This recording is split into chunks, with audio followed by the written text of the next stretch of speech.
서울의 심장부 도시의 불빛을 발 아래에 둔 아우라 그룹의 펜트하우스 사무실은 정적만이 감돌았다. 거대한 통유리창 너머로 펼쳐진 야경은 마치 보석을 흩뿌려 놓은 듯했지만 방의 주인인 강태무의 눈에는 그저 무감각한 풍경일 뿐이었다. 그는 최고급 이탈리아 가죽 소파에 깊숙이 몸을 묻은 채 손에 들린 전화기에서 울려 퍼지는 노인의 목소리를 견디고 있었다. 그의 미간에는 깊은 주름이 새겨져 있었고 잘 다듬어진 그의 표정은 냉소와 권태로 가득 차 있었다. 태무야, 이번에는 정말 괜찮은 집안의 규수다. 정계 거물의 손녀이니 우리 그룹에도 큰 도움이 될 게야. 이번 선은 절대 빠져나갈 생각 말거라. 강 회장의 목소리는 전화기를 뚫고 나올 듯 우렁찼다. 강태무는 짧게 한숨을 내쉬었다. 그의 할아버지는 아우라 그룹을 설립한 입지전적인 인물이었지만 동시에 그의 사생활을 자신의 사업 확장 도구로 여기는 구시대적인 폭군이기도 했다. 그는 이 지긋지긋한 정략 결혼의 판에서 벗어나고 싶었다. 그는 나른한 목소리로 대답했다. 할아버님, 저는 결혼에 관심 없습니다. 그리고 제국의 왕좌를 물려주는 시대도 아니지 않습니까? 회사를 이끄는데 여자의 집안 배경이 왜 필요한 겁니까? 그의 반문은 언제나 그랬듯 논리적이었지만 강 회장에게는 그저 어린 손자의 치기 어린 반항으로만 들릴 뿐이었다. 전화기 너머로 할아버지의 불호령이 이어졌고 강태무는 더 이상의 대화가 무의미함을 깨달았다. 그는 마지못해 알겠다고 대답하고는 전화를 끊어버렸다. 전화기를 테이블 위로 던지듯 내려놓은 그는 자리에서 일어나 창가로 걸어갔다. 그의 눈에 비친 도시의 야경은 화려했지만 그 속에서 살아가는 사람들의 삶은 가면무도회나 다름없었다. 특히 그가 만나야 했던 상류층 여자들은 하나같이 돈과 권력이라는 가면 뒤에 진짜 얼굴을 숨기고 있었다. 그들의 눈에는 사랑이 아닌 계산만이 번뜩였다. 그는 그런 만남에 신물이 났다. 바로 그 순간 그의 머릿속에 기발하면서도 위험한 생각이 스쳐 지나갔다. 만약 완벽한 남자 강태무가 아닌 결함투성이의 남자로 나타난다면 어떨까? 며칠 후 오한이는 시골의 작은 농장에서 막 도착한 신선한 채소를 트럭에서 내리고 있었다. 흙냄새와 풀냄새가 섞인 공기는 그녀에게 익숙하고 편안한 것이었다. 그녀의 투박한 작업복과 운동화는 서울의 화려함과는 거리가 멀었지만 그녀의 얼굴에는 건강하고 밝은 에너지가 넘쳤다. 그때 그녀의 주머니에서 요란한 벨소리가 울렸다. 발신자는 그녀의 사촌인 유레이첼이었다. 한이는 잠시 망설이다가 전화를 받았다. 레이첼의 목소리는 언제나처럼 높고 짜증이 섞여 있었다. 오한이, 너 지금 어디야? 당장 시내로 좀 나와야겠어. 아주 중요한 부탁이 있거든. 레이첼은 용건만 간단히 말하는 법이 없었다. 한이는 흙 묻은 장갑을 벗으며 대답했다. 나 지금 일하는 중인데 무슨 일이야? 레이첼의 목소리가 한층 더 날카로워졌다. 그런 하찮은 일 좀 하루 쉰다고 큰일 나니 내가 내 일당보다 훨씬 더 큰 돈을 줄게. 이건 내 인생이 걸린 문제라고. 한이는 한숨을 쉬었다. 레이첼에게 인생이 걸린 문제란 보통 새로 나온 명품 가방을 사느냐 마느냐 정도의 고민이었다. 결국 한이는 레이첼을 만나기 위해 약속 장소인 최고급 카페로 향했다. 어울리지 않는 옷차림 때문에 주눅이 들었지만 그녀는 억지로 어깨를 폈다. 레이첼은 이미 도착해 우아하게 다리를 꼬고 앉아 있었다. 그녀는 한이의 모습을 위아래로 훑어보더니 노골적으로 인상을 찌푸렸다. 꼴이 그게 뭐니? 어쨌든 앉아봐. 시간이 없으니까. 레이첼은 다짜고짜 사진 한 장을 테이블 위에 내밀었다. 사진 속 남자는 조각처럼 잘생긴 얼굴에 차가운 표정을 짓고 있었다. 아우라 그룹의 회장 강태무였다. 레이첼은 자초지종을 설명하기 시작했다. 집안 어른들의 강요로 강태무와 맞선을 봐야 하는데 소문에 의하면 그가 몇 년 전 사고로 다리를 다쳐 휠체어 신세를 지고 있으며 성격 또한 매우 괴팍하고 까다롭다는 것이었다. 레이첼은 단 1초도 그런 남자와 함께하고 싶지 않다며 한이에게 자신을 대신해 맞선 장소에 나가달라고 부탁했다. 그녀는 한이에게 두둑한 현금 봉투를 내밀었다. 이 돈이면 너희 집 비닐하우스 하나는 새로 지을 수 있을걸. 그냥 가서 1시간만 앉아 있다가 오면 돼. 대충 멍청하게 굴어서 차이면 더 좋고. 한이의 마음속에서 갈등이 일었다. 다른 사람을 속이는 것은 그녀의 양심에 어긋나는 일이었다. 하지만 부모님의 지친 얼굴과 얼마 전 태풍으로 망가진 비닐하우스가 떠올랐다. 그 돈은 그녀의 가족에게 절실했다. 잠시 동안의 침묵 끝에 한이는 결국 고개를 끄덕였다. 그녀의 결정에 레이첼은 만족스러운 미소를 지으며 자신이 입던 값비싼 원피스와 구두를 한이에게 건넸다. 한이는 불편한 옷과 구두를 착용한 채 레이첼이 알려준 레스토랑으로 향했다. 그녀의 발걸음은 천근만근 무거웠다. 약속 장소인 고급 레스토랑의 프라이빗 룸은 숨 막힐 듯한 정적이 감돌았다. 강태무는 일부러 약속 시간보다 일찍 도착해 자신의 연기를 준비했다. 그는 낡고 허름해 보이는 휠체어에 앉아 있었고 값비싼 맞춤 정장 대신 사이즈가 맞지 않는 어두운 색의 스웨터를 입고 있었다. 머리는 일부러 헝클어뜨렸고 얼굴에는 까칠한 수염 자국을 그대로 두었다. 그의 눈빛은 날카롭고 비판적이었으며 방 안의 모든 것을 경멸하는 듯한 태도를 유지했다. 그의 충직한 비서인 차성우는 문 밖에서 안절부절 못하며 이 모든 상황을 지켜보고 있었다. 드디어 문이 열리고 오한이가 들어왔다. 불편한 드레스와 높은 구두 때문에 그녀의 걸음걸이는 어색했지만 그녀는 주눅 들지 않고 똑바로 강태무를 마주했다. 태무는 그녀를 보자마자 일부러 퉁명스럽게 말했다. 늦었군. 시간을 지키는 건 기본적인 예의 아닌가. 그의 목소리는 차갑고 건조했다. 보통의 여자들이라면 이 순간 당황하거나 불쾌한 기색을 보였을 것이다. 하지만 한이는 그저 담담하게 고개를 숙이며 사과했다. 죄송합니다. 오는 길이 조금 막혔어요. 한이는 그의 맞은편에 조심스럽게 앉았다. 그녀는 태무의 휠체어나 그의 헝클어진 모습을 노골적으로 쳐다보지 않았다. 그저 그의 눈을 똑바로 바라볼 뿐이었다. 태무는 그녀의 예상 밖의 반응에 조금 당황했지만 연기를 계속했다. 그는 테이블 위의 메뉴판을 휠체어 바퀴로 밀어버리며 신경질적으로 소리쳤다. 이딴 건 치워. 입맛 없어. 쨍그랑 소리와 함께 메뉴판이 바닥에 떨어졌다. 웨이터가 황급히 달려왔지만 태무는 쳐다보지도 않았다. 그는 한이가 겁을 먹거나 불쾌해하며 자리를 박차고 일어나기를 기대했다. 하지만 한이는 놀랍게도 자리에서 일어나 떨어진 메뉴판을 주었다. 그리고는 웨이터에게 정중하게 건네며 말했다. 괜찮습니다. 저희가 다시 부를게요. 그녀의 행동에는 어떠한 가식이나 계산도 없어 보였다. 그녀는 다시 자리에 앉아 태무를 향해 부드럽게 말했다. 식사를 안 하시면 속이 쓰릴 텐데요. 뭐라도 좀 드시는 게 어떠세요? 아니면 따뜻한 차라도 한 잔 주문할까요? 그녀의 목소리는 시골의 아침 공기처럼 맑고 깨끗했다. 그녀의 눈빛은 상대를 판단하는 대신 순수한 걱정을 담고 있었다. 강태무는 순간 할 말을 잃었다.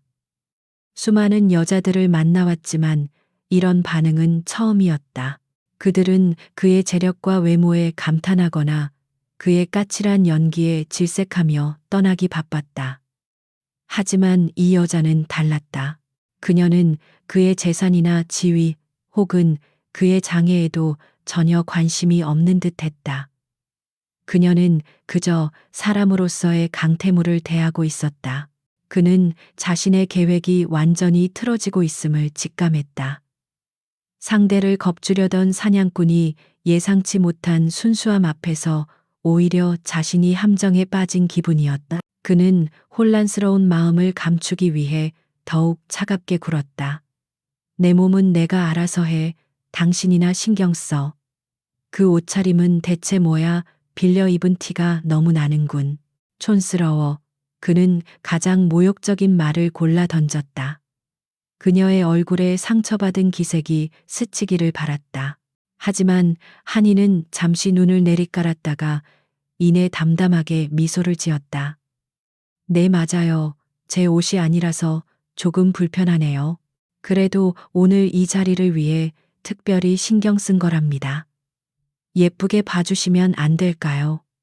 그녀의 대답은 원망이 아닌 순수한 인정이었다. 강태무는 더 이상 아무 말도 할 수 없었다. 그의 모든 공격은 그녀의 진솔함이라는 방패 앞에서 무력해졌다. 그는 처음으로 자신이 세운 벽 너머의 세상에 대해 궁금해지기 시작했다. 가면을 쓰지 않은 진짜 얼굴, 계산 없이 상대를 대하는 순수한 마음. 그가 그토록 찾아 헤맸지만 결코 찾을 수 없을 것이라 생각했던 것이 바로 눈앞에 이 여자에게 있었다. 그는 낯선 감정에 휩싸인 채 자신을 대신해 맞선 자리에 나온 이 순박한 시골 아가씨를 조용히 응시했다. 이 만남이 그의 인생을 송두리째 흔들어 놓을 것이라는 사실을 아직은 알지 못한 채였다. 그날 밤 강태무는 잠을 이루지 못했다. 그의 머릿속은 온통 그 여자 오한이의 생각으로 가득 차 있었다. 그녀의 당황하지 않던 담담한 표정, 상처받지 않고 오히려 미소 짓던 강인함, 그리고 그의 가시 돋친 말을 녹여버리던 따뜻한 목소리가 계속해서 맴돌았다. 그는 수십억 달러 규모의 계약을 체결할 때보다 더 복잡한 감정에 휩싸였다. 그는 다음 날 아침 일찍 차성훈 비서를 호출했다. 그의 목소리는 평소보다 조금 더 조급했다. 차 비서, 어제 맞선 자리에 나왔던 유레이첼이라는 여자에 대해 다시 조사해봐. 뭔가 이상해. 차성훈은 이미 모든 조사를 마친 상태였다. 그는 조금 망설이다가 조심스럽게 서류철을 내밀었다. 회장님, 사실 어제 자리에 나온 분은 유레이첼 씨가 아니었습니다. 태무의 눈썹이 살짝 치켜 올라갔다. 그의 예상이 맞았던 것이다. 그는 턱짓으로 계속하라는 신호를 보냈고 차 비서는 준비된 보고를 시작했다. 보고서의 내용은 놀라웠다. 맞선에 나온 여자는 유레이첼의 사촌인 오한이, 시골 농가의 평범한 딸로 가족의 빚을 갚기 위해 온갖 아르바이트를 전전하고 있었다. 프로필 사진 속의 그녀는 어제의 화려한 모습과 달리 수수하고 앳된 얼굴을 하고 있었다. 보고서에는 그녀의 성실한 성품과 어려운 가정 형편, 그리고 돈 때문에 어쩔 수 없이 사촌의 부탁을 들어주게 된 전후 사정이 상세히 적혀 있었다. 모든 것을 읽고 난 태무는 잠시 깊은 생각에 잠겼다. 그는 오한이가 사기꾼이 아니라 절박한 상황에 내몰린 선량한 사람이라는 것을 알 수 있었다. 오히려 그런 상황에서도 품위를 잃지 않고 장애가 있는 자신을 진심으로 대한 그녀의 모습이 더욱 인상 깊게 다가왔다. 바로 그때 그의 머릿속에 흩어져 있던 퍼즐 조각들이 완벽하게 맞춰졌다. 할아버지의 성화에서 벗어날 방법, 지긋지긋한 상류층 여자들을 떨쳐낼 방법, 그리고 이 흥미로운 여자를 자신의 곁에 둘 방법. 그는 입가에 희미한 미소를 지으며 새로운 계획을 세웠다. 며칠 후 오한이는 낯선 번호로 걸려온 전화를 받았다. 아우라 그룹의 비서실이라는 말에 그녀는 심장이 철렁 내려앉았다. 자신의 사기 행각이 들통났다고 생각한 것이다. 약속 장소로 나가는 그녀의 발걸음은 무거웠다. 그녀가 도착한 곳은 강태무 소유의 개인 미술관이었다. 거대한 공간에는 고가의 예술 작품들이 전시되어 있었고 그 중앙에 강태무가 휠체어에 앉아 그녀를 기다리고 있었다. 그의 모습은 여전히 까칠했지만 그날의 허름한 차림과는 다른 최고급 정장을 입고 있었다. 한이는 죄인처럼 고개를 숙였다. 죄송합니다. 제가 정말 큰 잘못을 저질렀습니다. 돈은 어떻게든 마련해서 갚겠습니다. 하지만 태무의 반응은 예상 밖이었다. 그는 차가운 목소리로 말했다. 고개를 들어 난 사과를 받으러 온 게 아니야. 거래를 제안하러 왔지. 그는 한이에게 한 장의 계약서를 내밀었다. 계약서의 내용은 충격적이었다. 정해진 기간 동안 강태무의 약혼녀 행세를 할 것. 그 대가로 그녀의 가족이 진 모든 빚을 갚아주고 매달 상당한 금액의 생활비를 지급한다는 내용이었다. 한이는 자신의 눈을 의심했다. 이것은 더 큰 거짓말의 수렁으로 빠지는 길이었다. 그녀는 단호하게 고개를 저었다. 못합니다. 저는 연기 같은 건 할 줄 모릅니다. 그리고 또다시 다른 사람을 속이고 싶지 않아요. 그녀의 목소리는 작았지만 단호했다. 그녀의 자존심이 허락하지 않았다. 태무는 그녀의 반응을 예상했다는 듯 비웃음 섞인 목소리로 말했다. 이미 한 번 속이지 않았나. 사촌을 위해 한 거짓말이나 나를 위해 할 거짓말이나 본질은 같아. 다른 점이 있다면 이번엔 내 가족을 구할 수 있다는 거지.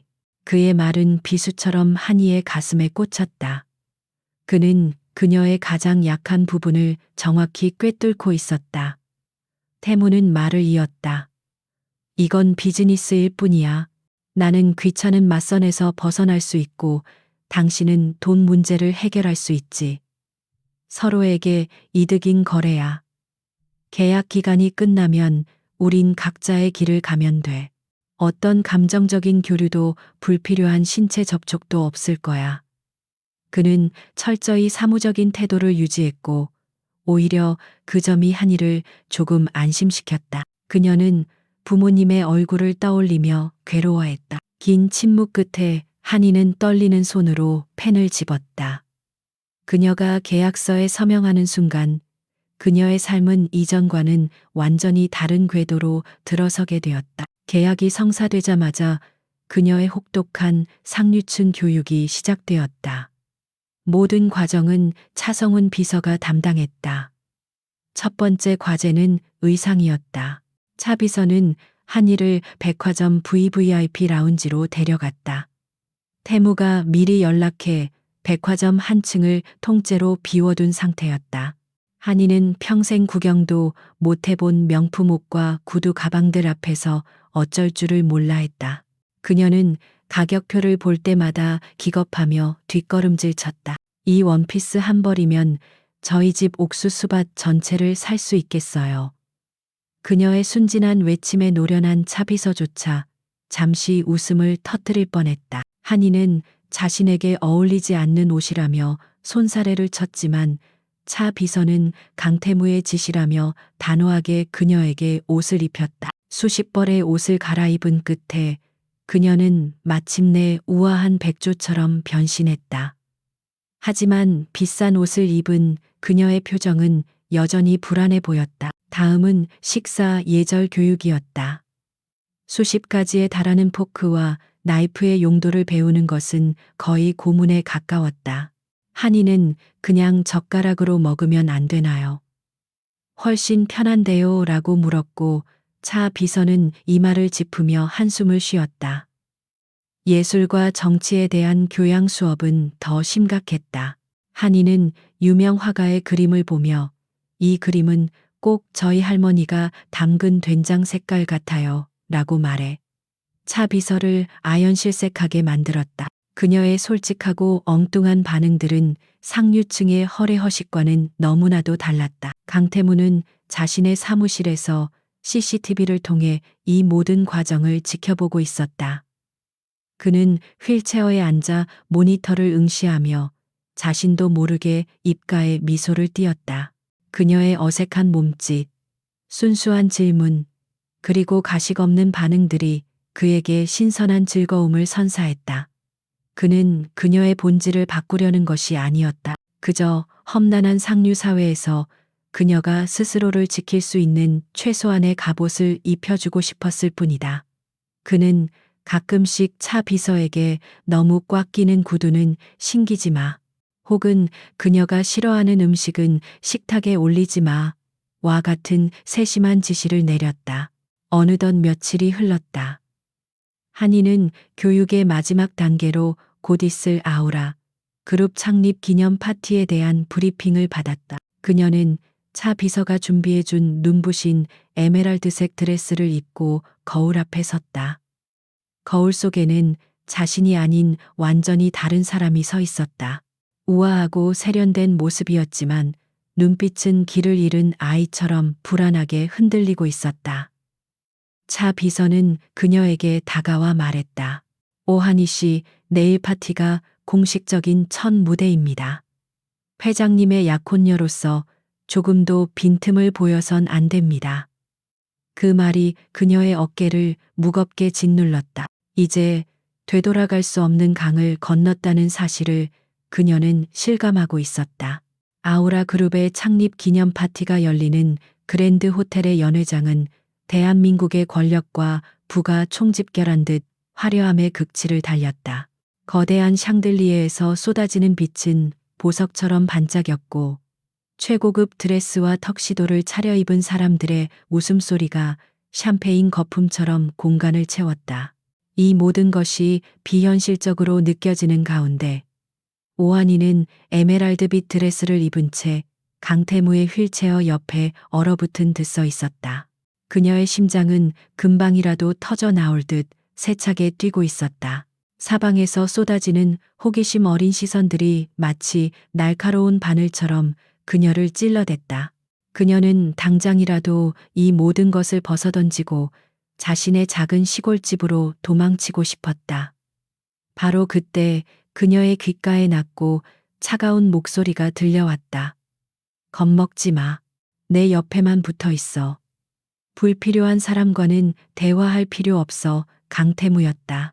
그의 목소리에는 온기가 없었지만 이상하게도 그 무심한 말이 그녀에게 작은 위안을 주었다. 그녀는 작게 고개를 끄덕이며 드레스 자락을 꽉 움켜쥐었다. 그들이 연회장 중앙으로 들어서자 모든 시선이 집중되었다. 특히 강태무의 할아버지인 강 회장은 매서운 눈빛으로 그들을 향해 다가왔다. 그의 얼굴에는 당혹감과 불만이 가득했다. 태무는 조금도 위축되지 않고 한이의 허리를 가볍게 감싸며 말했다. 할아버님, 소개하겠습니다. 제 약혼녀 유레이첼입니다. 그 순간 주변은 순간적인 정적에 휩싸였다. 강 회장은 한이를 위아래로 훑어보았다. 그의 날카로운 시선 앞에서 한이는 숨쉬기조차 힘들었다. 강 회장이 무언가 말을 하려는 찰나 호사가들이 벌떼처럼 몰려들었다. 어머, 태무군 약혼녀라니 정말 미인이시네요. 어느 댁 교수이신가요? 레이첼 양은 어디서 공부하셨어요? 날카롭고 교묘한 질문들이 쉴 새 없이 쏟아졌다. 그것은 관심이 아닌 명백한 탐색이자 시험이었다. 한이는 차 비서에게 배운 대로 애매하지만 최대한 예의 바른 미소를 지으며 대답을 피했다. 하지만 식은땀이 등줄기를 타고 흘러내리는 것을 막을 수는 없었다. 바로 그 위기의 순간 모든 것을 지켜보던 유레이첼이 사람들 사이를 비집고 나타났다. 그녀의 얼굴에는 도끼 어린 미소가 걸려 있었다. 그녀는 일부러 모두가 들을 수 있는 큰 목소리로 외쳤다. 어머나, 한이 아니니 네가 어떻게 이런 곳에 다 있어. 그녀는 일부러 한이라는 진짜 이름을 부르며 한이를 궁지로 몰아넣었다. 모든 사람들의 시선이 경악과 의심으로 물들어 한이에게로 향했다. 한이의 머릿속은 새하얗게 비어버렸고 그녀는 아무 말도 할 수 없었다. 한이가 그대로 무너져 내리기 직전 강태무가 나섰다. 그는 한이의 어깨를 더욱 단단히 끌어안으며 유레이체를 차갑게 응시했다. 그의 눈빛은 얼음장처럼 차가웠다. 실례지만 누구신지 내 약혼녀의 이름은 유레이첼입니다. 사람을 잘못 보신 것 같군요.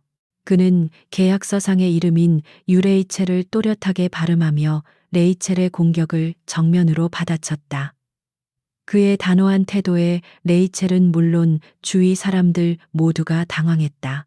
태무는 더 이상 볼 일 없다는 듯 레이첼에게서 시선을 거두고 휠체어를 돌려버렸다. 강태무의 결정적인 보호 덕분에 가장 큰 위기는 넘겼지만 의심의 불씨는 이미 연회장 전체로 퍼져나간 후였다. 그들이 지나가는 곳마다 사람들은 등을 돌린 채 수군거렸다. 근본도 없는 여자라더니 정말인가 봐. 아무리 그래도 그렇지 강태무가 왜 저런 여자를.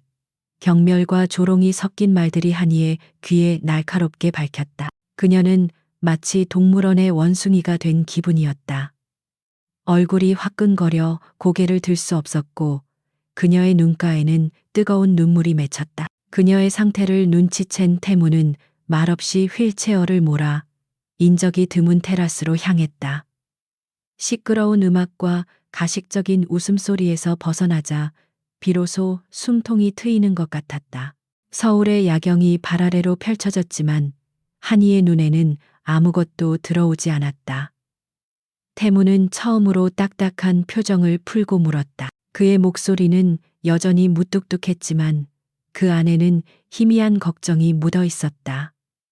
괜찮나? 그 한마디에 한이가 애써 참고 있던 눈물이 터져 나왔다. 그녀는 흐느끼며 말했다. 저는 이런 곳에 어울리는 사람이 아니에요. 너무 무서워요. 그녀의 연약한 모습에 태무의 마음속에서 낯선 감정이 피어올랐다. 그는 딱딱하게 굳은 목소리로 조언했다. 저들의 말은 중요하지 않아. 그들은 그저 자신들의 지루한 삶을 남의 이야기로 채울 뿐이야. 중요한 건 우리가 어떻게 행동하느냐다. 그의 말이 완벽한 위로가 되지는 못했지만 한이는 그의 말에서 자신을 지켜주려는 의지를 느낄 수 있었다. 그녀는 눈물을 닦고 다시 한번 마음을 다잡았다. 한편 연회장 구석에서는 모욕감에 휩싸인 유레이첼이 복수를 계획하고 있었다. 그녀는 강태무의 라이벌 가문의 자제들과 그의 사촌들을 부추기며 한이의 뒷조사를 할 음모를 꾸미기 시작했다. 그 애는 분명 사기꾼이야. 내가 반드시 쟤의 진짜 정체를 밝혀내서 강태무 앞에서 망신을 줄 거야. 그녀의 눈은 질투와 증오로 이글거렸다. 상류층의 추악한 암투가 조용히 시작되고 있었다. 파티가 끝나갈 무렵 강 회장은 태무를 따로 불러내어 경고했다. 태무야, 내 눈을 속일 생각 마라. 저 아이 무언가 숨기고 있어. 내가 가문을 망칠 어리석은 선택을 하기 전에 내가 먼저 모든 것을 밝혀낼 것이다. 할아버지의 서슬 퍼런 경고는 태무와 한이의 거짓 약혼에 또 다른 압박을 더했다. 집으로 돌아오는 차 안은 무거운 침묵만이 흘렀다. 화려한 파티의 열기는 사라지고 차가운 현실의 피로감만이 남았다. 한이는 창밖으로 스쳐 지나가는 도시의 불빛을 멍하니 바라보았다. 창문에 비친 그녀의 모습은 아름다웠지만 너무나도 외로워 보였다. 태무는 그런 그녀를 흘긋 쳐다보았다. 그의 마음속에는 복잡한 감정들이 소용돌이 치고 있었다. 창립 기념 파티가 남긴 소란스러운 여운이 가라앉은 며칠 후 아우라 그룹에는 전운이 감돌기 시작했다. 강태무의 오랜 라이벌이자 태양 코퍼레이션의 회장인 최진석이 마침내 칼을 빼들었기 때문이다. 그는 강태무가 불의의 사고로 휠체어 신세를 지고 있다는 소문과 근본 불명의 여자와 갑작스럽게 약혼했다는 사실을 절호의 기회로 여겼다. 최 회장은 강태무의 리더십에 균열이 생겼다고 판단하고 아우라 그룹의 심장을 향해 비수를 꽂을 계획을 세웠다. 공격은 교활하고 체계적으로 시작되었다.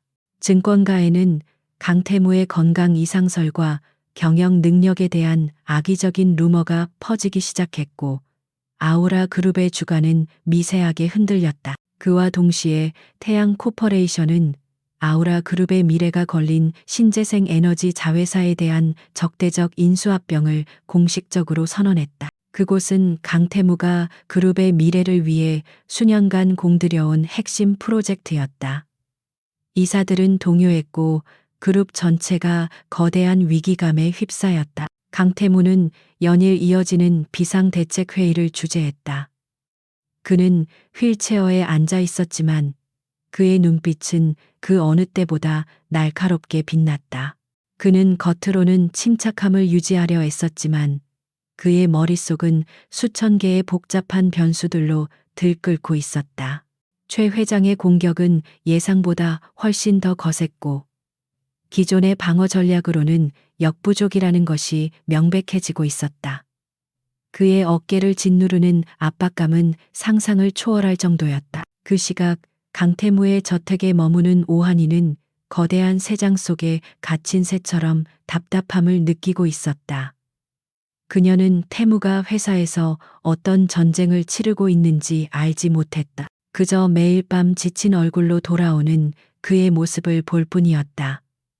그녀는 자신이 아무런 도움이 되지 못하는 무가치한 존재처럼 느껴졌다.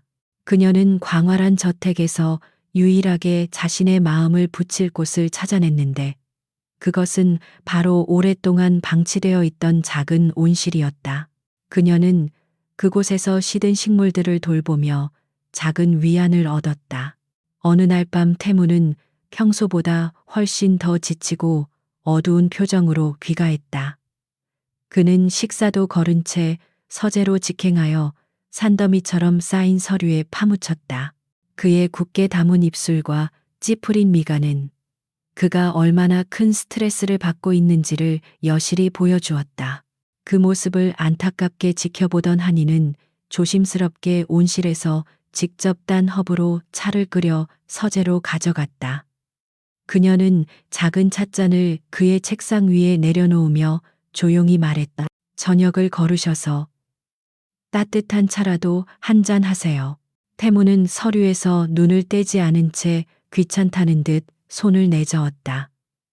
신경 쓰지 마. 사소한 일에 방해받고 싶지 않으니까.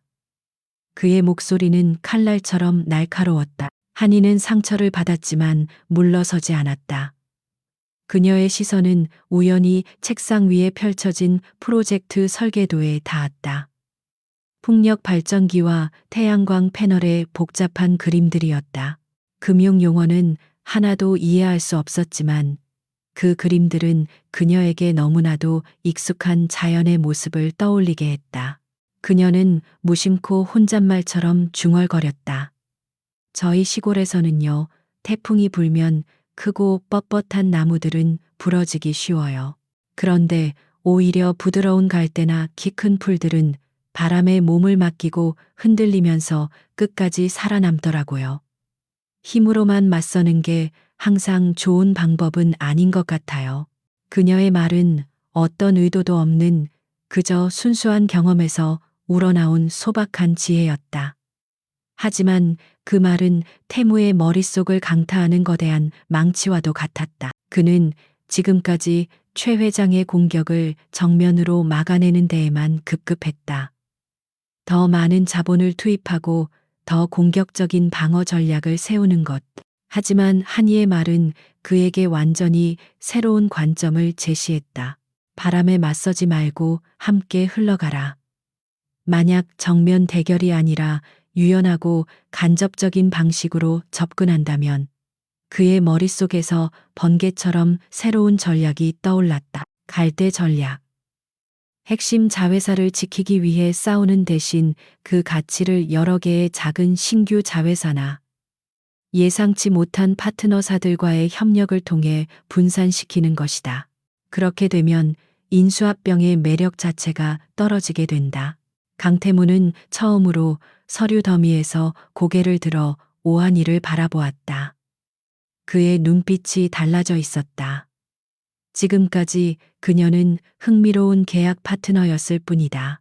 하지만 이 순간 그녀는 그의 굳어있던 사고를 깨뜨린 영감의 원천이자 전략적 동반자가 되었다. 그는 그녀의 진정한 가치가 상류층 흉내를 내는 것에 있는 것이 아니라 기업 상어들로 가득한 자신의 세계에는 존재하지 않는 그녀의 진솔하고 현실적인 통찰력에 있다는 것을 깨달았다. 깊은 감사와 존경심이 그의 마음속에서 싹트기 시작했다. 다음 날 아침 태무는 긴급 이사회를 소집했다. 그는 밤새 다듬은 파격적인 갈대 전략을 발표했다.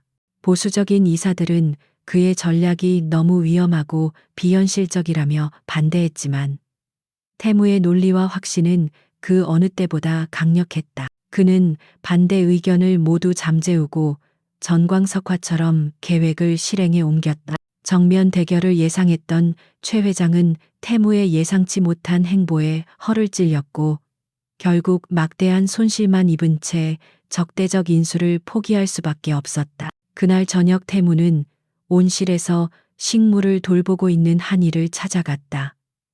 그는 휠체어를 몰아 그녀에게 다가갔다.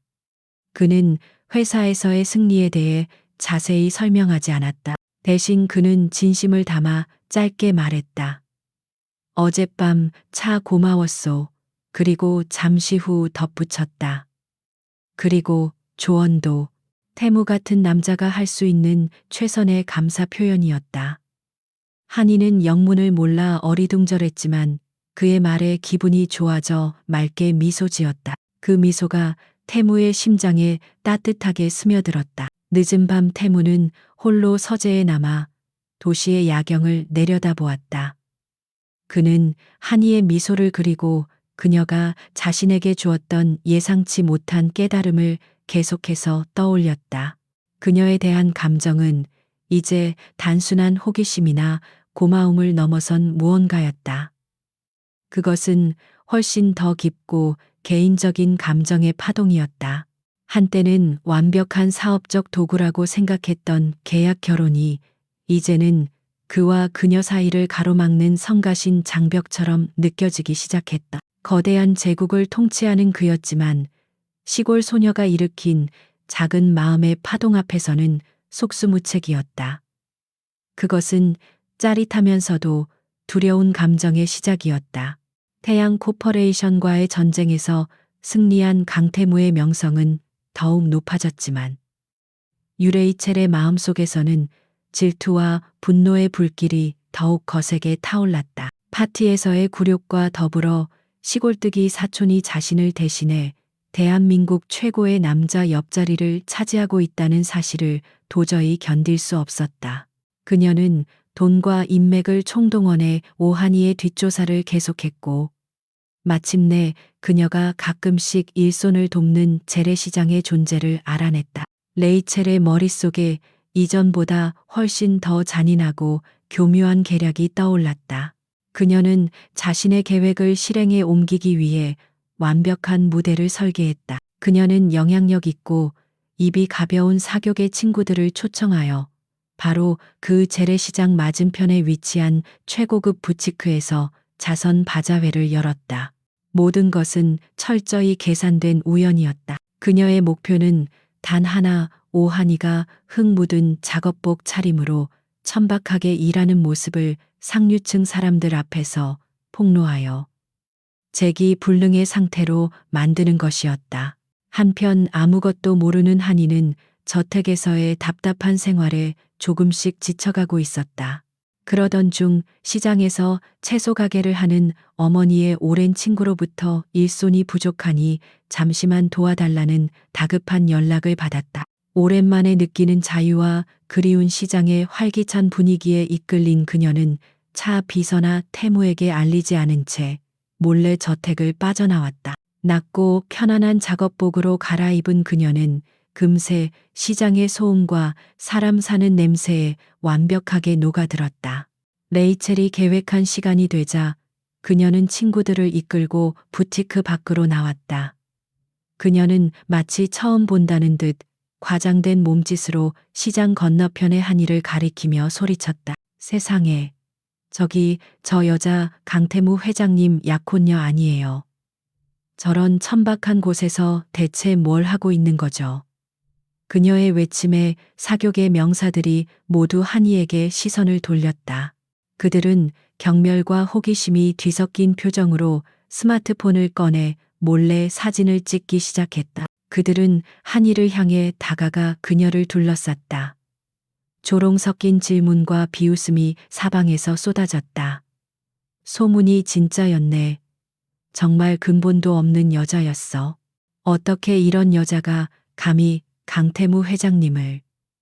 한이는 순식간에 사람들에게 포위되어 조롱거리로 전락했다. 그녀의 얼굴은 새하얗게 질렸고 아무런 변명도 할 수 없었다.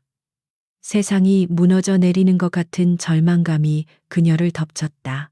바로 그 순간 날카로운 급정거 소리와 함께 검은색 최고급 세단 한 대가 그들 앞에 멈춰섰다. 차성훈 비서가 다급하게 차문을 열자 휠체어에 앉은 강태무가 모습을 드러냈다. 그의 얼굴은 분노로 싸늘하게 굳어 있었다. 한이와 연락이 닿지 않자 걱정이 된 그가 보안을 이유로 그녀의 휴대폰에 설치해둔 GPS 추적 장치로 그녀를 찾아낸 것이었다. 그는 무리의 정중앙으로 휠체어를 몰았고 그의 등장만으로도 주변의 모든 소음이 거짓말처럼 멎었다. 태무의 목소리는 낮고 위협적이었다. 그는 레이첼을 똑바로 노려보며 말했다. 지금 여기서 뭘 하는 짓이지. 이어서 그는 주변 사람들을 향해 큰 소리로 선언했다. 내 약혼녀는 당신들처럼 물건의 가격만 알 뿐 그 가치는 모르는 천박한 사람들과는 달라. 평범한 사람들의 삶을 직접 경험하는 것을 즐길 뿐인데 그게 문제라도 되나. 그는 말을 마치자마자 자신이 입고 있던 최고급 캐시미어 코트를 벗어 한이의 어깨에 걸쳐 주었다. 그녀의 남루한 작업복을 가려주는 그 행동은 그녀를 보호하겠다는 강력한 선언과도 같았다. 차 안의 공기는 무겁게 가라앉아 있었다. 한이는 충격에서 벗어나지 못한 채 계속해서 몸을 떨었다. 태무는 분노에 차 있었지만 그 분노의 대상은 레이첼뿐만이 아니었다. 한이를 이런 위험한 상황에 처하게 만든 자신의 거짓말과 이 모든 상황 자체에 대한 분노이기도 했다. 그들이 차를 몰아 저택으로 향하는 동안 갑자기 하늘이 어두워지더니 폭우가 쏟아지기 시작했다. 도로는 순식간에 마비되었고 그들은 차 안에 갇히게 되었다. 차 지붕을 두드리는 것엔 빗소리가 침묵을 깨뜨렸다.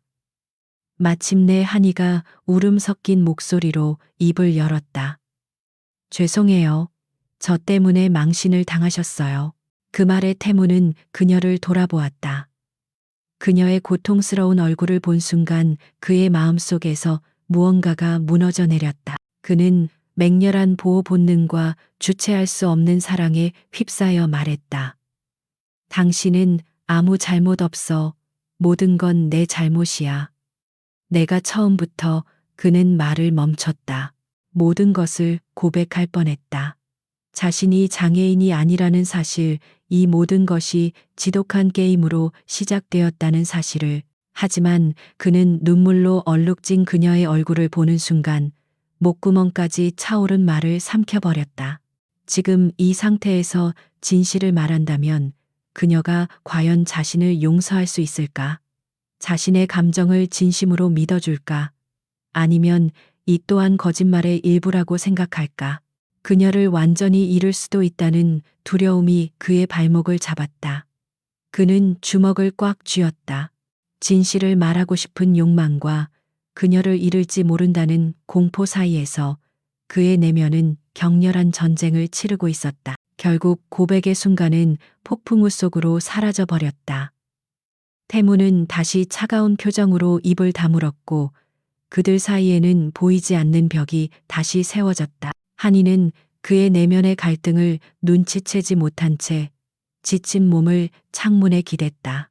빗줄기는 그들을 세상으로부터 고립시켰지만 태무의 비밀은 그들 두 사람을 이전보다 훨씬 더 깊고 고통스러운 방식으로 고립시키고 있었다. 그는 세상의 조롱으로부터는 그녀를 지켜냈지만 정작 가장 큰 거짓말 속에는 그녀와 자신을 함께 가두어 버린 셈이었다. 재래시장에서의 충격적인 사건 이후 저택의 공기는 얼음장처럼 차갑게 내려앉았다.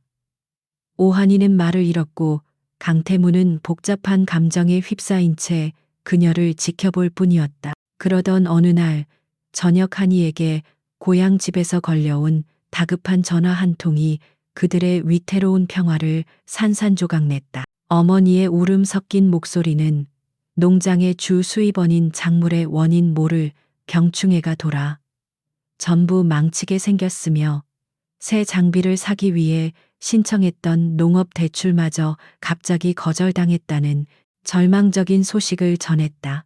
그 순간 한이의 머릿속은 오직 한 가지 생각뿐이었다. 집으로 돌아가야 한다는 것. 그녀는 값비싼 드레스와 보석들을 모두 옷장에 남겨둔 채 자신의 낡은 옷까지 몇 개만을 작은 가방에 챙겼다. 그리고는 태무의 책상 위에 짧은 메모 한 장을 남겼다. 죄송해요. 집에 급한 일이 생겨서 가봐야 할 것 같아요. 그동안 감사했습니다. 그녀에게 화려하지만 고통스러웠던 서울에서의 삶은 이제 끝이었다. 그녀는 도망치는 동시에 자신의 뿌리가 있는 진짜 현실을 향해 달려가고 있었다. 태무가 메모를 발견했을 때 그의 마음속에서는 분노와 공포가 동시에 휘몰아쳤다. 말없이 떠난 그녀에게 화가 났지만 동시에 이 모든 위기를 그녀가 혼자 감당하게 될 것이라는 생각에 견딜 수 없는 공포를 느꼈다. 그는 즉시 차 비서에게 그녀의 집안에 닥친 상황을 알아보라고 지시했고 곧 농장의 심각한 위기 상황에 대한 보고를 받았다. 그는 한치의 망설임도 없이 차 비서를 놀라게 한 충동적인 결정을 내렸다. 차를 준비해 우리도 그녀의 고향으로 간다. 서울의 마천루를 뒤로하고 시골로 향하는 길은 마치 다른 세계로 들어가는 관문 같았다. 끝없이 펼쳐진 농과 밭 그리고 소박한 농가들의 풍경은 태무에게 너무나도 낯설었다. 마침내 그들이 한이의 농장에 도착했을 때 흙과 가축의 냄새가 그의 코를 찔렀다. 한이의 부모님은 딸이 돌아온 것에 기뻐하는 것도 잠시 그녀와 함께 나타난 장애를 가진 재벌 약혼자와 그의 비서의 모습에 경악을 금치 못했다. 한이의 부모님은 순박하고 따뜻한 사람들이었다. 그들은 휠체어에 앉아 있음에도 불구하고 압도적인 위압감을 풍기는 태무를 어려워했지만 그보다 딸의 안위를 더 걱정했다. 태무 역시 극심한 문화적 충격을 경험했다. 저택의 넓고 차가운 공간과 달리 작고 아늑한 시골집의 모든 것은 그에게 생소했다. 주식 시세가 아닌 해와 땅의 움직임에 따라 돌아가는 그들의 삶은 그가 살아온 세상과는 완전히 다른 종류의 것이었다. 다음 날 아침 태무는 완전히 다른 오한이를 보게 되었다. 서울에서의 불안하고 위축된 모습은 온데간데 없었다. 작업복 차림으로 머리를 질끈 묶은 그녀는 자신감과 생기가 넘쳤다. 그는 휠체어 때문에 진흙탕 밭에 들어갈 수 없어 툇마루에 앉아 그녀의 모습을 지켜보았다. 그녀는 능숙하게 일꾼들을 지휘하고 병든 작물의 상태를 살폈으며 걱정하는 부모님을 위로했다. 그녀는 그곳의 진정한 주인이자 모두에게 사랑받는 리더였다. 태무는 그런 그녀의 모습에 완전히 매료되었다. 하지만 그는 그저 지켜보기만 한 것이 아니었다. 그는 이번 사태의 근본적인 원인이 단순한 병충해가 아니라 헐값의 농장 땅을 노리는 지역 유지와 결탁한 지역 은행의 횡포에 있다는 것을 간파했다. 그는 차 안에서 아무도 모르게 몇 통의 전화를 걸었다. 대리인을 통해 익명으로 하니 가족의 빚을 모두 사들였고 최고의 농업 기술 전문가들을 섭외했으며 다른 은행을 통해 새로운 공정 대출이 승인되도록 조치했다. 그는 한이가 이 모든 사실을 모르게 하고 싶었다. 그날 저녁 마을 사람들은 한이의 가족을 위로하기 위해 마당에 모였다. 누군가 낡은 기타를 연주했고 사람들은 함께 노래를 부르며 소박한 음식을 나누었다. 태무는 그가 평생 경험해보지 못한 진정한 공동체의 따뜻함과 행복을 느꼈다. 한이는 홀로 앉아있는 그를 발견하고는 소박한 저녁 식사가 담긴 접시를 들고 그의 곁으로 다가왔다. 그들은 계약이나 상류사회에 대한 대화 대신 밤하늘의 별과 작물, 그리고 그녀의 어린 시절 추억에 대해 이야기했다. 며칠 후 마치 기적처럼 대출 승인 소식과 전문가들이 도착했다는 연락이 전해졌다. 한이의 가족은 기쁨의 눈물을 흘렸다. 한이는 그의 존재가 행운을 가져다 주었다고 믿으며 태무를 향해 진심으로 감사한 눈빛을 보냈다. 그녀의 순수한 얼굴을 본 순간 태무는 가슴을 찌르는 듯한 날카로운 죄책감을 느꼈다. 그녀를 향한 자신의 사랑은 진짜였지만 그 사랑은 거대한 거짓말 위에 세워져 있었다. 한때는 유용한 도구였던 휠체어는 이제 그를 가두는 감옥처럼 느껴졌다. 농장을 떠나 서울로 돌아갈 시간이 되었다. 한이의 부모님은 태무의 손을 잡고 연신 고맙다고 말했다. 한이는 이전과는 다른 눈빛으로 그를 바라보고 있었다. 그 눈빛에는 감사함과 더불어 무언가 더 깊은 감정이 담겨 있었다. 차에 오르며 태무는 손을 흔드는 그녀의 모습을 마지막으로 돌아보았다. 그는 그녀와 그녀 가족의 마음을 얻었지만 동시에 자신의 거짓말이라는 덫에 더욱 깊이 갇히게 되었다. 서울로 돌아가는 길은 올 때보다 훨씬 더 길고 무겁게 느껴졌다. 시골 농장에서 돌아온 후 강태무와 오한이 사이에는 미묘하고 새로운 기류가 흘렀다. 그들 사이를 맴돌던 어색함은 부드러운 친밀감으로 변해갔고 태무는 자신의 감정이 더 이상 숨길 수 없는 단계에 이르렀음을 직감했다. 하지만 그의 사랑이 깊어질수록 그가 쌓아 올린 거짓말의 무게는 더욱 무겁게 그를 짓눌렀다. 한편 적대적 인수에 실패한 태양 코퍼레이션의 최진석 회장은 굴욕감에 몸을 떨었다. 그는 강태무가 모든 것을 이겨내는 과정에 무언가 거대한 비밀이 숨겨져 있다고 확신했다. 복수심에 불타는 최 회장은 똑같이 원한을 품고 있던 유레이첼과 비밀리에 손을 잡았다. 그들은 각자의 정보망과 자원을 총동원하여 강태무의 가장 은밀한 부분을 파헤치기 시작했다. 레이첼은 강태무를 수년간 올가맨 사고에 대한 의문을 제기했고 최 회장은 그 단서를 놓치지 않았다. 그들은 막대한 돈으로 병원에 불만 가득한 전직 직원을 매수하고 과거의 기록과 보안 영상을 샅샅이 뒤졌다. 마침내 그들은 진실의 조각들을 모두 맞추는데 성공했다. 강태무의 사고는 경미했으며 그의 장애는 완벽한 연극이라는 사실을 그들은 자신들이 손에 쥔 무기가 얼마나 치명적인지 잘 알고 있었다. 이것은 강태무를 사회적으로 매장시킬 수 있는 핵폭탄과도 같았다. 최 회장과 레이첼은 가장 극적이고 파괴적인 순간에 이 모든 것을 터뜨리기로 계획했다. 바로 다음 주로 다가온 아우라 그룹의 정기 주주총회장이 그 무대였다. 모든 투자자와 이사진 그리고 언론이 모인 그 자리에서 그의 가면을 벗겨내고 주주를 기만한 죄를 물어 회장직에서 끌어내리려는 거대한 쿠데타였다. 악당들이 음모를 꾸미는 동안 강태무의 저택에서는 한이가 서서히 새로운 삶에 적응하고 있었다. 그녀는 더 이상 저택을 감옥처럼 느끼지 않았고 태무를 향한 그녀의 마음도 따뜻한 애정으로 물들어가고 있었다. 어느 날 오후 그녀는 태무가 들어오는 것을 금지했던 그의 개인 서재에서 책을 찾고 있었다.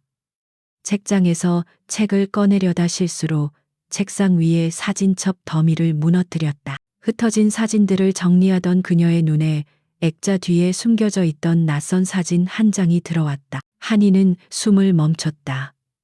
그것은 불과 몇 주 전에 열린 자선 테니스 행사에서 찍은 사진이었다. 사진 속에서 강태무는 휠체어가 아닌 자신의 두 다리로 당당하게 서 있었다. 그는 테니스 라켓을 든 채 건강하고 자신감 넘치는 미소를 짓고 있었다. 한이의 머릿속이 하얗게 비었다. 사진 속 날짜는 너무나도 선명했다. 그는 걸을 수 있었다. 그들의 관계의 시작이었던 그의 장애 그녀가 느꼈던 연민 그를 둘러싸고 있던 연약함의 이미지가 모두 거짓이었다는 사실이 그녀를 덮쳤다. 바로 그 순간 복도에서 들려오는 익숙한 휠체어 소리가 그녀의 심장을 꿰뚫는 것 같았다. 순수한 공포와 배신감이 그녀의 온몸을 휩쌌다. 태무가 서재로 들어서는 순간 그는 떨리는 그녀의 손에 들린 사진을 보았다. 그의 얼굴은 순식간에 잿빛으로 변했다. 그가 가장 두려워했던 순간이 마침내 찾아온 것이다.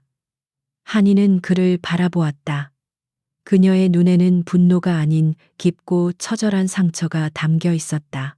그녀는 거의 들리지 않는 목소리로 속삭였다. 왜 그랬어요. 그동안 절 지켜보고 있었군요. 제가 바보처럼 구는 걸, 당신의 세상에 적응하려고 애쓰는 걸 전부 지켜보면서 즐거웠나요? 그녀의 질문은 날카로운 유리 조각이 되어 그의 심장을 파고들었다. 태무는 필사적으로 변명하려 했다.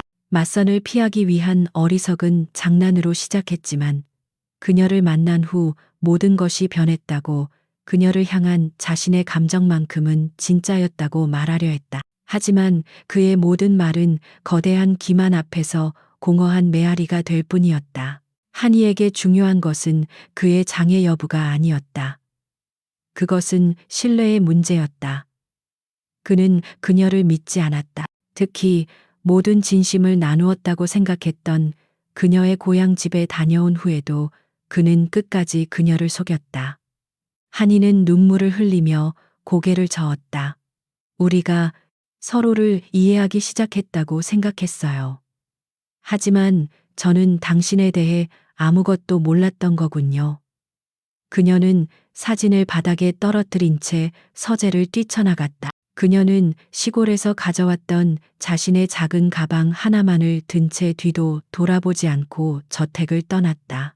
망연자실한 태무가 홀로 남겨진 서재에 차성훈 비서가 창백한 얼굴로 뛰어들어왔다. 그는 언론계 정보원으로부터 방금 입수한 긴급한 정보를 보고했다. 최진석 회장과 유레이첼이 내일 열릴 주주총회에서 모든 것을 폭로할 계획이라는 것이었다. 태무는 이중의 파국을 맞이했다. 그는 사랑하는 여자를 잃었고 동시에 자신의 모든 것이 걸린 회사를 잃을 위기에 처했다. 태무는 텅 빈 서재에서 자신의 휠체어를 내려다보았다. 한때는 세상을 속이는 유용한 도구였던 그것이 이제는 그의 모든 것을 앗아간 저주받은 족쇄처럼 보였다. 그는 자신이 시작한 위험한 게임의 대가가 얼마나 끔찍한지를 깨달았다. 그는 이제 선택해야만 했다. 이미 떠나버린 사랑을 되찾기 위해 싸울 것인가? 아니면 그의 제국을 지키기 위해 싸울 것인가? 파멸의 그림자가 그의 등 뒤로 길게 드리워지고 있었다. 주주총회가 열리는 날의 새벽, 강태무는 그의 저택에 있는 개인 헬스장에서 홀로 서 있었다. 그는 더 이상 휠체어에 앉아 있지 않았다. 운동복 차림의 그는 러닝머신 위에서 천천히 걷다가 이내 속도를 높여 뛰기 시작했다. 그의 얼굴은 결연한 의지로 굳어 있었다. 지난밤 그는 한이를 잃고 회사마저 잃을 수 있다는 절망 속에서 모든 것을 끝낼 결심을 했다. 그는 더 이상 숨지 않을 것이다. 자신의 거짓말로 시작된 이 모든 것을 자신의 힘으로 끝낼 것이다. 아우라 그룹 본사로 향하는 차 안에서 태무의 시선은 무심코 창밖을 헤맸다. 그의 눈에는 스쳐 지나가는 모든 풍경 위에 한이의 얼굴이 겹쳐 보였다. 그는 몇 번이고 그녀에게 전화를 걸었지만 꺼져 있다는 안내 음성만이 반복될 뿐이었다. 그는 이것이 온전히 자신이 받아야 할 벌이라는 것을 알고 있었다. 그는 회의장에 도착했다. 그리고 모두의 예상을 깨고 그는 여전히 휠체어에 앉아 있었다. 적이 함정을 파고 기다리고 있다면 기꺼이 그 함정 속으로 걸어 들어가 주는 것. 그것이 그의 반격의 시작이었다. 회의장은 보이지 않는 긴장감으로 폭발할 것 같았다. 투자자들 이사진 그리고 특종의 냄새를 맡은 기자들이 매서운 눈으로 단상을 주시했다. 그의 할아버지인 강 회장조차 굳은 표정으로 그를 바라보고 있었다. 태무는 태연하게 분기 실적 보고를 시작했다. 그의 목소리는 흔들림이 없었고 회사의 성과는 훌륭했다. 하지만 모두가 알고 있었다. 이것은 폭풍 전의 고요함에 불과하다는 것을. 마침내 최진석 회장이 벌떡 일어나 고함을 쳤다. 강태무 회장, 당신의 경영 능력 이전에 이 회사를 이끌 자격 그 자체에 대한 중대한 문제가 있습니다. 그의 신호에 맞춰 유레이첼이 의기양양한 표정으로 일어섰다. 거대한 스크린 위로 그들이 준비한 증거들이 재생되기 시작했다. 조작된 진료, 기록 돈으로 매수한 직원의 거짓 증언, 그리고 결정적으로 한밤중에 저택의 정원을 멀쩡히 걷고 있는 강태무의 모습이 담긴 몰래카메라 영상. 회의장은 순식간에 아수라장이 되었다. 투자자들은 분노했고 기자들의 카메라 플래시가 미친 듯이 터져 나왔다. 강 회장의 얼굴은 충격과 배신감으로 하얗게 질렸다. 최 회장은 이 기회를 놓치지 않고 강태무 회장에 대한 긴급 불신임안을 발의했다. 모든 시선이 휠체어에 앉아 있는 강태무에게로 쏠렸다. 그는 패배한 것처럼 보였다. 그는 잠시 눈을 감았다. 그리고 다음 순간 그는 천천히 하지만 단단한 힘으로 휠체어의 팔걸이를 잡았다. 그는 온몸의 근육을 이용해 스스로의 몸을 일으켜 세웠다. 그가 두 다리로 똑바로 서자 회의장의 모든 소음이 거짓말처럼 멎었다. 충격은 절대적이었다. 태무는 마이크를 잡고 얼음처럼 차가운 목소리로 말했다. 네, 맞습니다. 저는 걸을 수 있습니다. 그리고 그동안 여러분을 속여왔습니다. 그는 자신의 죄를 인정한 후 곧바로 칼날을 돌렸다. 제가 이런 어리석은 연극을 한 이유는 바로 이 자리에 있는 독수리들의 진짜 본성을 드러내기 위함이었습니다. 그는 차 비서가 준비한 반박 자료를 스크린에 띄웠다. 거기에는 최 회장이 불법적으로 시장을 조작하고 병원 직원을 매수한 정황이 담긴 녹취록이 생생하게 담겨 있었다. 태무는 레이첼 또한 그냥 두지 않았다.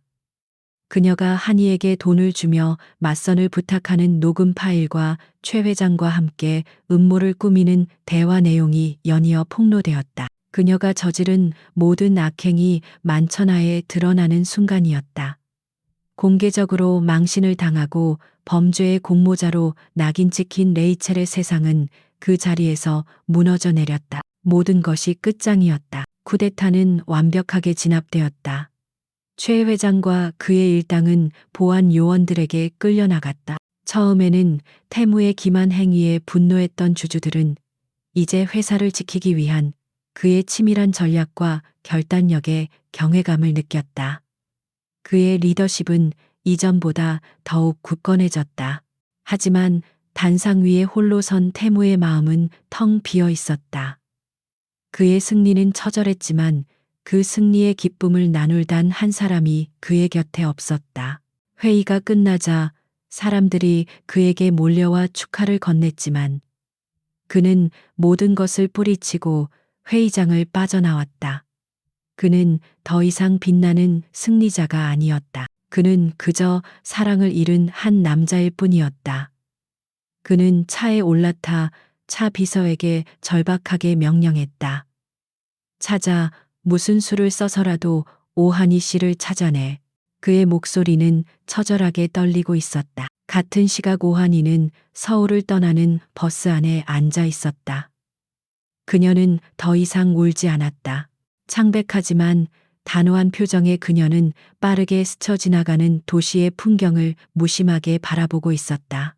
버스 안 작은 텔레비전에서 아우라 그룹의 주주총회에 대한 속보가 흘러나오고 있었지만 그녀는 고개를 돌려버렸다. 그녀는 그와 그의 세상을 자신의 마음속에서 완전히 지워내려 하고 있었다. 이제 그들 사이의 거리는 단순한 물리적 거리를 넘어 영원히 건널 수 없는 강이 되어버린 것 같았다. 주주총회에서의 극적인 승리 이후 강태무는 비즈니스 세계의 영웅으로 추앙받았다. 하지만 정작 그 자신은 텅 빈 저택에 홀로 남아 완전한 패배감을 맛보고 있었다. 그에게 회사의 성공은 더 이상 아무런 의미가 없었다. 그의 세상은 오한이가 떠난 순간 멈춰버렸다. 그는 모든 업무를 차성훈 비서에게 위임한 채 며칠 동안 외부와의 모든 연락을 끊었다. 마침내 차 비서는 그녀가 고향 농장에 돌아가 있으며 어떠한 연락도 거부하고 있다는 사실을 보고했다. 그 순간 태무는 결심했다. 그는 자신의 가장 비싼 옷과 시계를 벗어던졌다. 화려한 스포츠카 대신 평범한 SUV의 열쇠를 챙겼다. 그는 회사를 떠나 그녀가 있는 곳으로 향했다. 그가 농장에 도착했을 때 그를 맞이한 것은 싸늘한 적대감이었다. 뉴스를 통해 모든 사실을 알게 된 한이의 부모님은 딸을 대신해 분노하고 있었다. 그들은 태무의 앞을 막아서며 당장 떠나라고 소리쳤고 한이는 집 밖으로 나오지도 않았다. 태무는 권력이나 돈으로 그들을 회유하려 하지 않았다. 대신 그는 한이의 부모님 앞에 깊이 고개를 숙였다.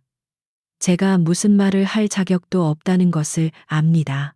따님에게 용서받지 못할 상처를 주었습니다. 변명하러 온 것이 아닙니다. 제 잘못을 갚기 위해 왔습니다. 제발 이곳에서 일하게 해주십시오. 그녀를 만나게 해달라고 조르지 않겠습니다.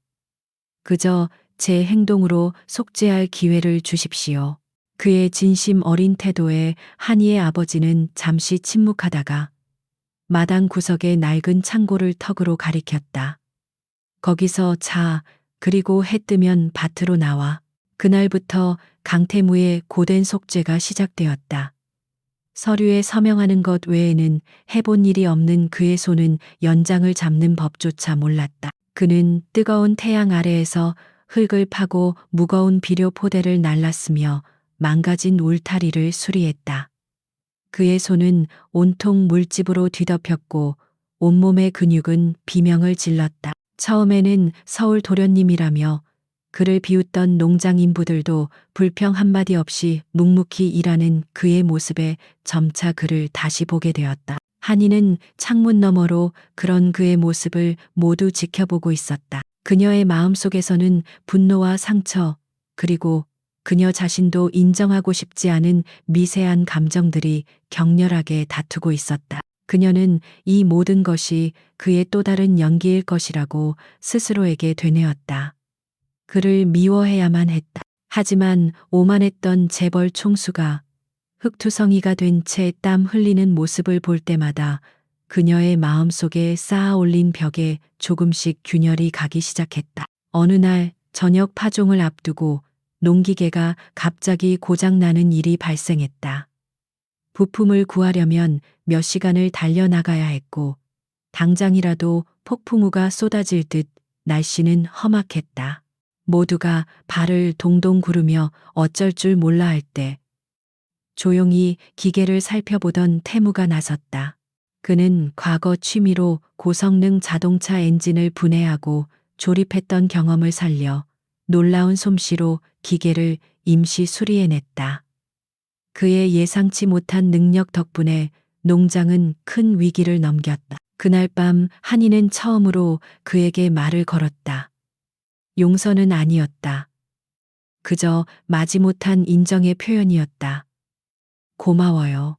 그녀는 그 한마디만 남기고 차갑게 돌아섰지만 그들 사이를 가로막던 길고 긴 침묵은 마침내 깨졌다. 그 사건 이후 한이의 부모님도 조금씩 마음을 열기 시작했다. 그들은 더 이상 태무를 창고에서 혼자 밥 먹게 하지 않고 가족의 식사 자리에 그를 불렀다. 식탁의 대화는 여전히 어색했지만 그는 말을 아끼고 그들의 삶에 대한 이야기를 조용히 들었다. 어느 날 한이의 아버지는 태무에게 가족의 추억이 깃든 낡은 집의 일부를 수리해달라는 마지막 시험과도 같은 과제를 내주었다. 그는 며칠 동안 낡은 목재를 존중과 정성을 다해 다루며 묵묵히 일에 몰두했다. 한이는 그 모습을 지켜보며 그가 자신의 가족에게 소중한 것을 지키기 위해 얼마나 노력하는지를 깨달았다. 그것은 더 이상 연기가 아니었다. 비 오는 저녁 한이는 물집 잡힌 그의 손을 치료해주기 위해 직접 만든 약을 들고 창고로 찾아갔다. 그녀가 말없이 그의 거친 손에 약을 발라주자 태무는 억눌렀던 감정을 터뜨리며 나지막이 속삭였다. 미안해 하니 내가 바보였어. 당신을 잃을까봐 두려워서. 결국 당신을 잃었어. 처음부터 게임 같은 게 아니었는데. 그가 내뱉은 꾸밈없는 진실에 한이의 눈가에 뜨거운 눈물이 고였다. 그녀가 가장 듣고 싶었던 것은 바로 그 말이었다. 그날 밤 그들 사이의 거대한 벽이 완전히 허물어지지는 않았지만 그 벽에는 분명 작은 문이 하나 생겼다. 그는 수주일에 걸친 고된 노동과 겸손함으로 자신의 진심을 증명했다. 그녀 또한 마침내 그의 거짓말 뒤에 숨겨진 진짜 모습을 마주할 용기를 냈다. 용서로 가는 길은 이제 막 열렸지만 아직 가야 할 길이 남아 있었다. 그녀가 과연 그를 다시 한번 온전히 믿을 수 있을지에 대한 질문만이 비 젖은 공기 속에 조용히 떠다니고 있었다. 밤새 내린 비가 그친 아침 농장의 공기는 맑고 상쾌했다. 흙냄새와 풀냄새가 뒤섞여 새로운 시작을 알리는 듯했다. 어색했던 긴장감은 사라지고 그 자리에는 조용하고 희망적인 기운이 감돌았다. 강태무는 여전히 밭에서 일을 했다. 하지만 이제 그의 곁에는 오한이가 함께 있었다. 그들은 많은 대화를 나누지 않았지만 함께 땀 흘리는 시간 속에서 말보다 더 깊은 교감을 나누었다. 그들은 상처와 거짓말의 폐허 위에서 행동이라는 벽돌을 하나씩 쌓아 올리며 관계를 재건하고 있었다. 그러던 어느 날 평화로운 농장의 아침을 깨고 낯선 검은색 리무진 한 대가 흙길을 달려왔다. 차에서 내린 사람은 바로 강 회장이었다. 그는 아우라 그룹의 후계자가 시골 구석에서 농부 노릇을 하고 있다는 사실에 격노하여 직접 그를 데리러 온 것이었다. 그는 태무를 보자마자 불호령을 내렸고 이 모든 문제의 원흉이 한이라고 생각하며 그녀의 가족에게 거액의 돈 봉투를 내밀었다. 그는 돈이면 모든 것을 해결할 수 있다고 믿었다. 바로 그 순간 침묵하던 한이가 앞으로 나섰다. 그녀는 강 회장 앞에 서서 정중하지만 단호하게 돈 봉투를 밀어냈다. 회장님, 저희에게 돈은 필요 없습니다.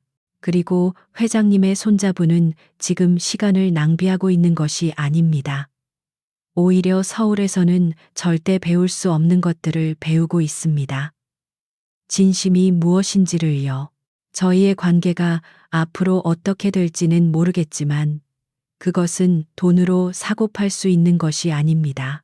그녀의 조용하지만 강단 있는 모습에 노회한 강 회장조차 순간 할 말을 잃었다. 강 회장은 태무에게 최후 통첩을 날렸다. 지금 당장 나를 따라 서울로 돌아가서 내 자리를 지킬 것이냐? 아니면 이 모든 것을 버리고 여기서 살 것이냐? 선택해라. 처음으로 태무는 할아버지에게 반항아가 아닌 한 명의 성숙한 남성으로서 맞섰다. 그는 한이의 손을 잡으며 조용하고 확고하게 말했다. 제 자리는 여기입니다, 할아버님. 아우라 그룹과 한이 씨 둘 중 하나를 선택해야 한다면 저는 한희 씨를 선택하겠습니다. 맨손으로 시작하더라도 제 삶은 제가 직접 만들겠습니다. 세상 모든 것을 버려서라도 자신을 지키겠다는 그의 모습은 한이의 마음에 남아있던 마지막 의심의 벽을 완전히 허물어뜨렸다. 그날 저녁 강 회장이 분노하며 떠난 후 한이는 노을 지는 밭을 바라보고 서 있는 태무에게 다가갔다. 그녀는 그의 물집 잡힌 거친 손을 자신의 두 손으로 부드럽게 감쌌다. 모든 걸 버릴 필요 없어요. 우리 서울로 돌아가요. 함께요. 대신 이번에는 우리 방식대로 해요.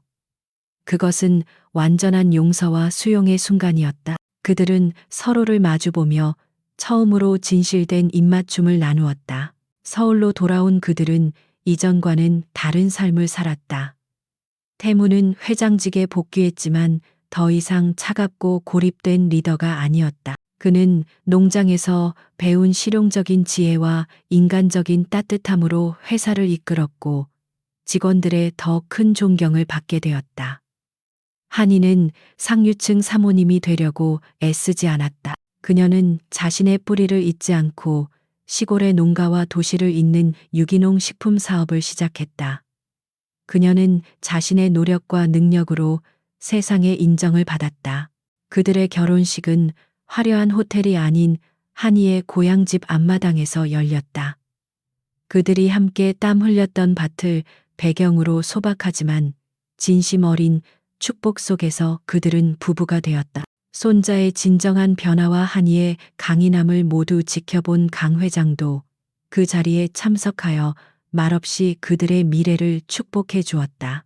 그들의 결혼식은 거짓으로 시작되었던 모든 관계를 씻어내는 진실의 세례와도 같았다. 1년 후 서울의 저택에는 따뜻한 온기가 가득했다. 정원 한쪽에는 한이가 정성껏 가꾸는 커다란 온실이 자리 잡고 있었다. 일을 마치고 돌아온 태무는 넥타이를 풀고 아내와 함께 온실로 향했다. 그들은 서로의 하루에 대해 이야기하며 직접 키운 토마토를 따서 나누어 먹었다. 그는 더 이상 사랑을 시험하기 위해 자신을 위장하는 남자가 아니었고 그녀 또한 돈 때문에 자신을 속이는 시골 소녀가 아니었다. 그들은 서로를 통해 비로소 온전한 자기 자신을 찾을 수 있었다. 그들은 나란히 서서 정원 너머로 반짝이는 서울의 야경을 바라보았다. 너무나도 달랐던 두 개의 세상은 이제 그들 안에서 아름다운 조화를 이루고 있었다. 하나의 거짓말로 시작되었던 그들의 사랑은 세상에서 가장 위대한 진실로 끝을 맺었다. 진정한 사랑이란 완벽한 상대를 만나는 것이 아니라 함께 진실된 삶을 만들어 나가는 용기라는 것을 그들은 서로를 통해 배우게 된 것이었다.